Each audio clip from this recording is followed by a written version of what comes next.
Naimbag nga daw tayo amin mga ka-business. Kamusta po kayong lahat? Sana po nasa mabuti kayong kalagayan saan man panig kayong mundo naroon mga ka-business. For today's video mga ka-business ay meron po tayong ulo ng maya-maya dito. Ito daw po yung isa sa pinakamalansang isda. Kaya karamihan mga ka-business ay hindi po to gustong ulamin or ayaw po nilang ulamin kasi nga po malansa. Ang technique ko lang po dito mga ka-business, kanina nalinis ko na po to, hindi ko na po napakita sa inyo. Tapos yung itinapon ko pong tubig na galing sa pinagbabad ko ay meron po yun asin at suka at saka tubig. Ibinabad ko po muna doon para po matanggal yung langsa. Then, hugasan po natin ulit mga ka-business. Ganun po yung ginagawa ko mga ka-business para po hindi po siya malangsa pag niluto na po natin. Kaya, gusto ko lang po itong i-share sa inyo kasi kadalasan po ay naririnig ko na ayaw nila tong isdang to kasi malangsa daw. Simple lang po ang technique dito na ginagawa ko para po hindi siya malansa. Yun nga po, pag nahugasan na po sa unang pagkakataon ay ibabad po natin, mga kalahating oras po. Babad po natin sa tubig, asin at suka. So yan mga ka-business. Babawas-bawasan po yung pinakalansa niya. So yan po, nahugasan na po natin mga ka-business. Yan naman po ay papatuloyin at syempre lalagyan po natin ng pampalasa. Ang ilalagay lang po natin dyan mga ka-business ay yung asin at paminta kasi medyo ipiprito ko po siya mamaya para pampabawas langsa din tong isa mga ka-business. Bukod po kasi sa mga langsa itong mga ka-business ay mataba kaya hindi po masyadong inaano kasi narinig ko lang na nakaka-high blood daw to pero hindi ko pa naman alam kung sure kung totoo. I-comment yung mga ka-business kung totoo pong nakaka-high blood tong ganitong isda. Ayan po, nilagyan ko lang po ng konting asin, konting paminta at syempre lang po natin, ikakalat or ilalamas po natin sa ating isda. So ayan, pasensya na po kayo at makalat po ang aking lababo for today's video mga ka-business kasi alam nyo naman na masamang pakiramdam ng inyong lingkod kaya pinipilit ko lamang po tumayo at silito po ay may nilakad or may pinuntahan po.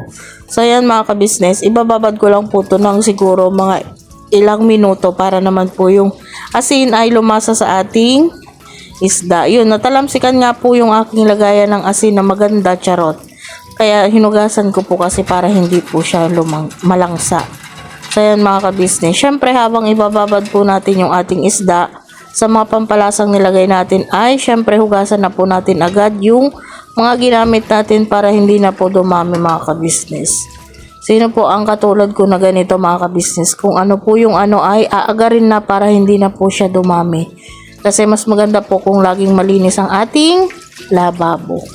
Or laging walang laman. So yan mga ka-business. At maya rin po mga ka-business pag nababad na po natin ang ating isda ay piprito na rin po natin agad mga ka-business. Pero hindi po yung pritong-prito, yung kumbaga konting prito lang po. So yan mga ka-business, natapos na po akong magligpit, natapos na rin yung pagbababad ko ng mga 20 minutes. Nagpainit na rin po pala ako ng mantika dyan mga ka-business namin minamahal. Yan pong pinagprituhan ko na rin po yan ng isda. Kaya yan na din po yung aking gagamitin pinainit na mantika. So, painitin lang po natin ng konti para hindi po siya dumikit sa ating kawaling maganda. So yan, huwag nyo na pong pansinin yung aking kawali kasi kahit kuskusin ko po yan ng steel wool ay ewan ko at parang ako na madungis pa rin. Charot. So yan mga ka-business, painit lang po natin bago po natin ilagay ang ating ulo ng maya-maya. So yan. Ganyan lang po yung technique ko sa pagluluto mga ka-business para hindi naman po siya malangsa. Although andun yung langsa niya mga ka-business kasi syempre isda. Hindi po yung ganong kalangsa at makakain mo siya. So ayan mga ka-business, yung dalawa po muna ang aking ipiprito.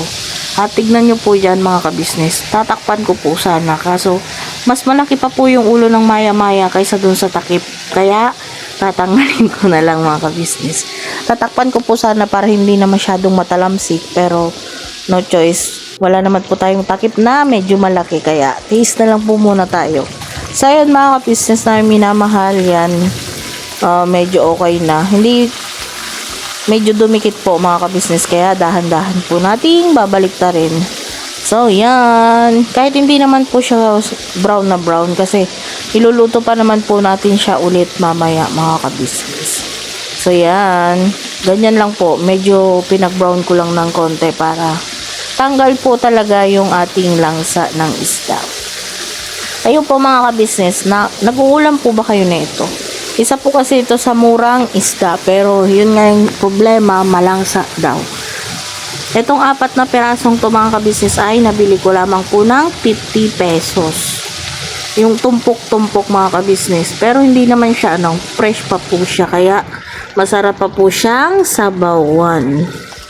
So yan, medyo okay na kaya atin nang hahaunin mga kabisnes sa kahirapan. Buti pa tong isda makakaahon na sa kahirapan. Si Vera, hindi pa rin. Charot! Joke lang yun mga kabisnes. Pero katotohanan yun. Ay! So yun mga kabisnes, kunin ko lang po itong pagkakataon na to. Salamat sa mga natitira na nagtitiwala sa amin nilito. Siyempre, alam ko naman kung ano yung ikinakagalit nyo. Ano yung kinakatampo or ano yung kinakaayawan nyo sa amin. Pero, siyempre, hindi ko naman kayo mapiplease lahat mga kabisnes. Kaya salamat sa mga natitira na nandyan para sa amin. At salamat sa pagmamahal at pagsuporta. Siyempre, salamat din po sa kabisnes family na laging andyan na umaalalay sa amin. Siyempre, gusto ko lang sabihin din na handa namang makinig, handa namang magpapayo, handa namang sumunod si Vera sa mga kagandahang inuutos or itinuturo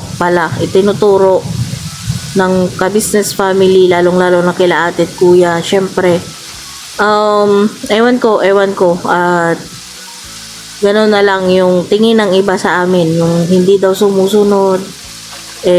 Hindi na po ako mangangatwiran, kayo po ang bahala.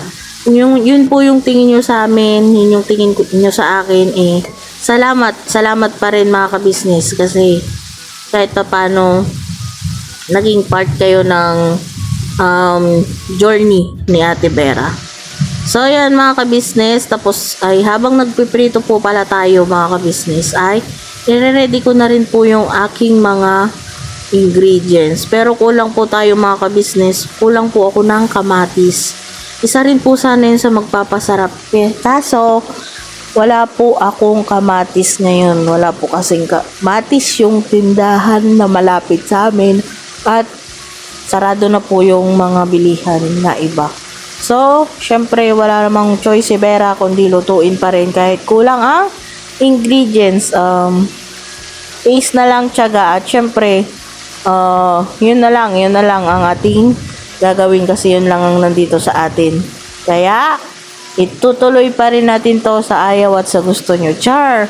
Pero masarap po sana mga kabisnes kung merong talagang kamatis. So yan, tulungan nyo po muna akong mag-ready at samahan nyo ako mga kabisnes namin minamahal. So, na-miss ko po itong ganitong pagluluto, na-miss ko mga kabisnes. Kaya samahan nyo po ako mga kabisnes. So yun, tuloy ko lang po yung kwento ko. At saka sa mga nagsasabi po na laging nagrarason na may sakit. Bakit naman po ako magrarason na may sakit mga kabisnes?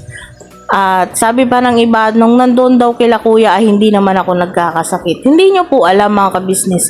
Alam din po nila ate, nila kuya, mga ems at mga kagwangs kung anong nangyayari sa akin doon noon na nagkakasakit din ako lagi. Kasi nga, ang inyong lingkod ay sakitin.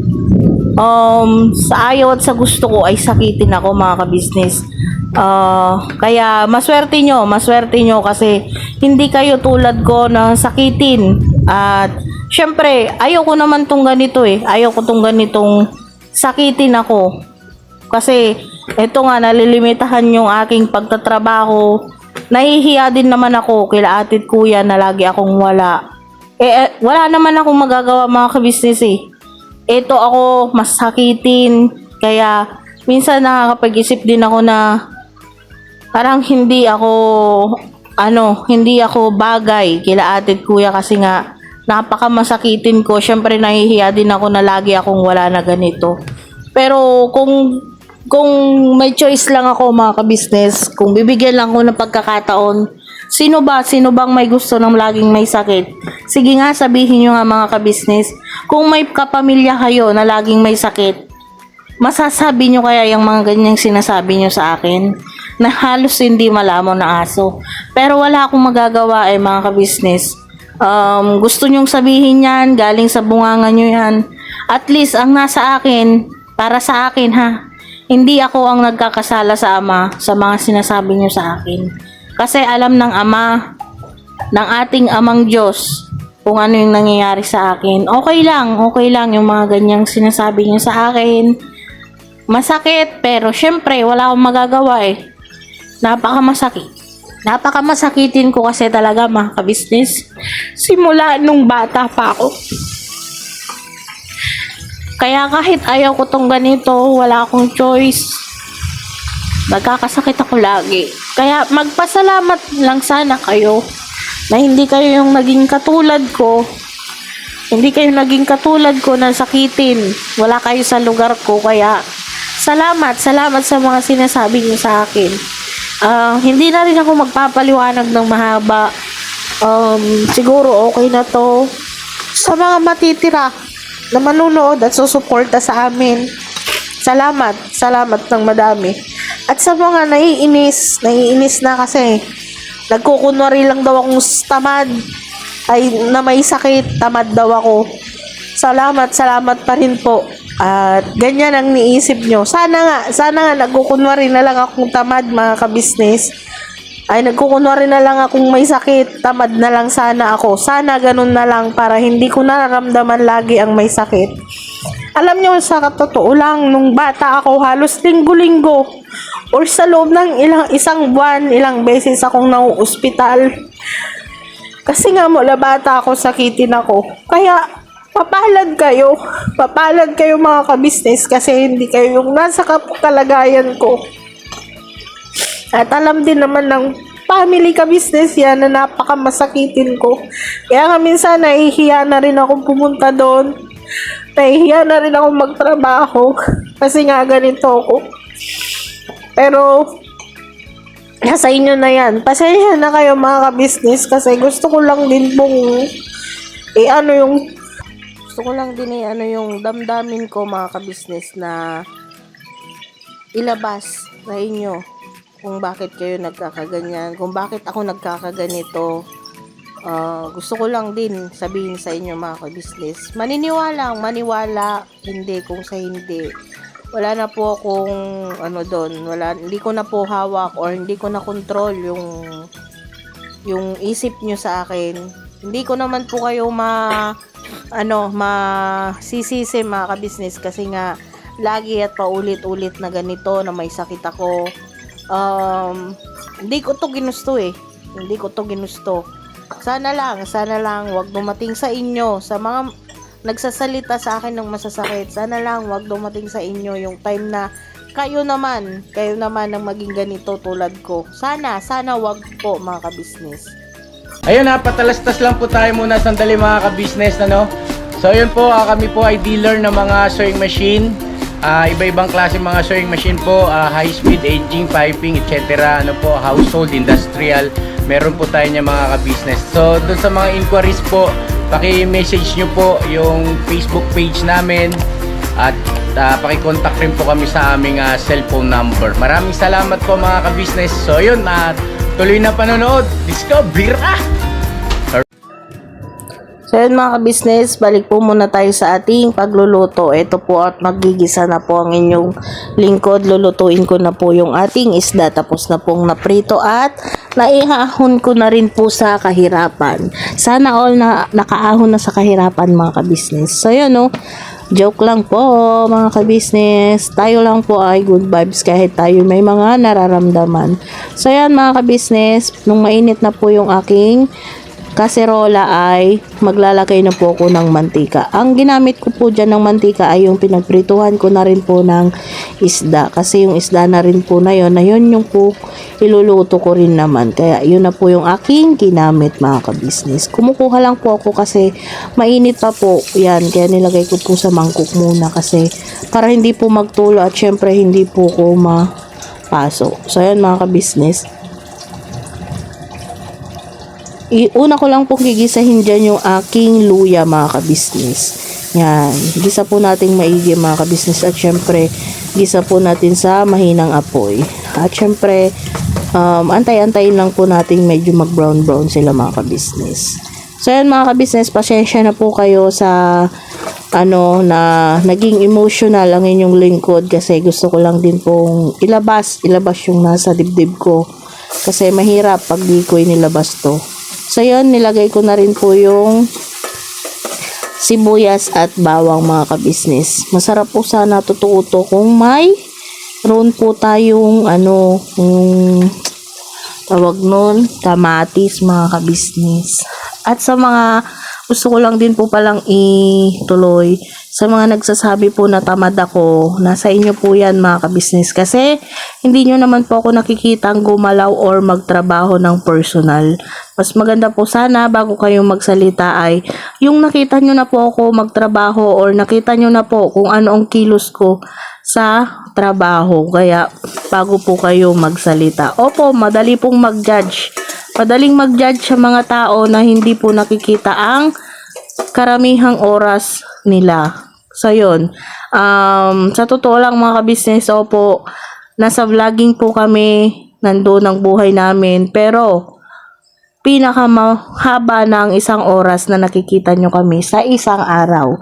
Kaya sana bago kayo mag-judge ay kilala nyo ang tao para hindi naman po kayo nakakasakit ng tuluyan. At bukod po sa nakakasakit kasi kayo mga ka-business ay nagkakasala na rin po kayo kasi nagja-judge kayo sa mga taong di nyo kilala.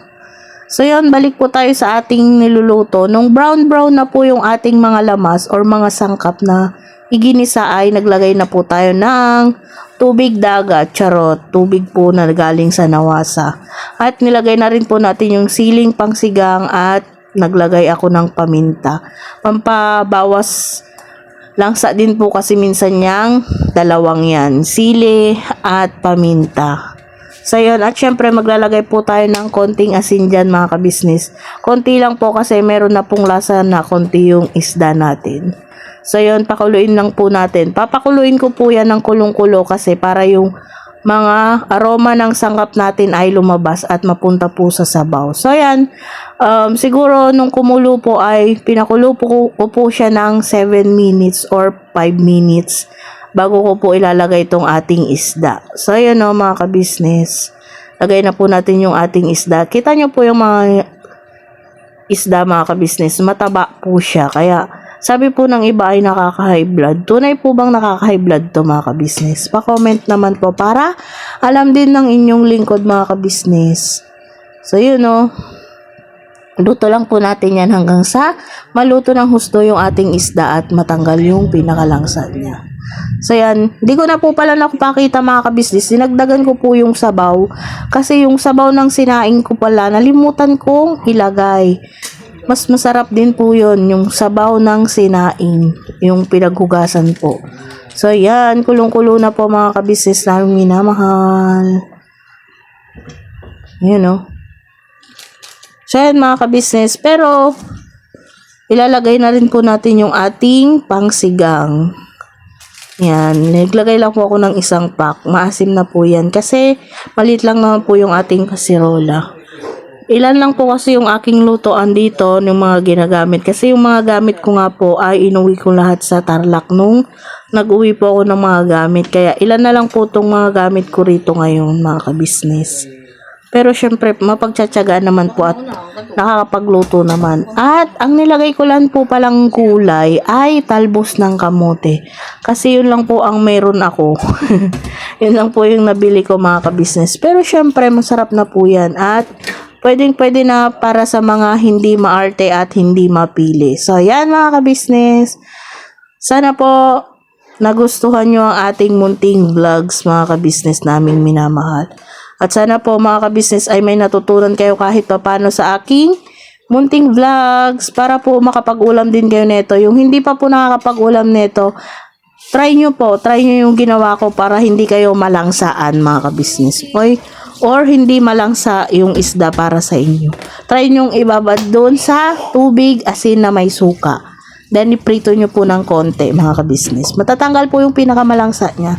So ayun mga kabisnes, bago po maluto at matapos po itong vlog na to, magpapasalamat po ulit ako. Maraming salamat pa rin po sa sumusuporta at nakasubaybay pa rin sa amin hanggang ngayon.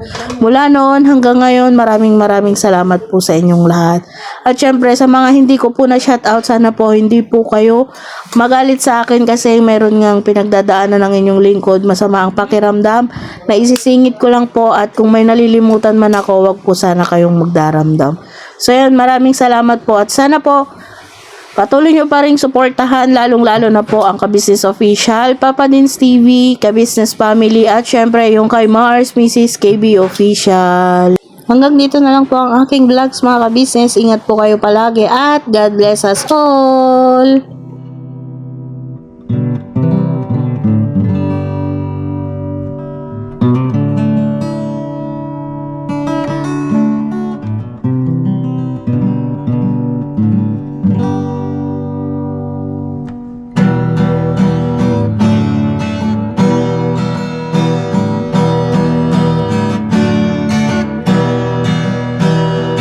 Tayong lahat ay magkakasama, tayong lahat ay laging masaya.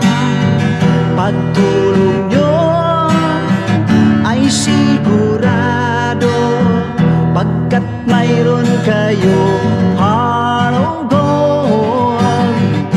Mahal namin kayo, mahal namin kayo. Pinuno kang my heart of gold. Mahal namin kayo, mahal namin kayo. Minahal kayo ng mga tao kahit sang panig nitong mundo, pagkat mayroon kayong heart of gold. Mahal namin kayo, mahal namin kayo. Keep it for a heart of gold. Mahal namin kayo. Pinuno kang my heart of gold, pagkat mayroon kayong heart of gold. Mahal namin kayo, mahal namin kayo. Give it for a heart of gold. Mahal namin kayo. Pinuno kang my heart of gold. Mahal namin kayo. Ang dami mong natutulungan, hindi ka nag-aalinlangan. Pamilya at pangkabuhayan, tunay kang ang maaasahan.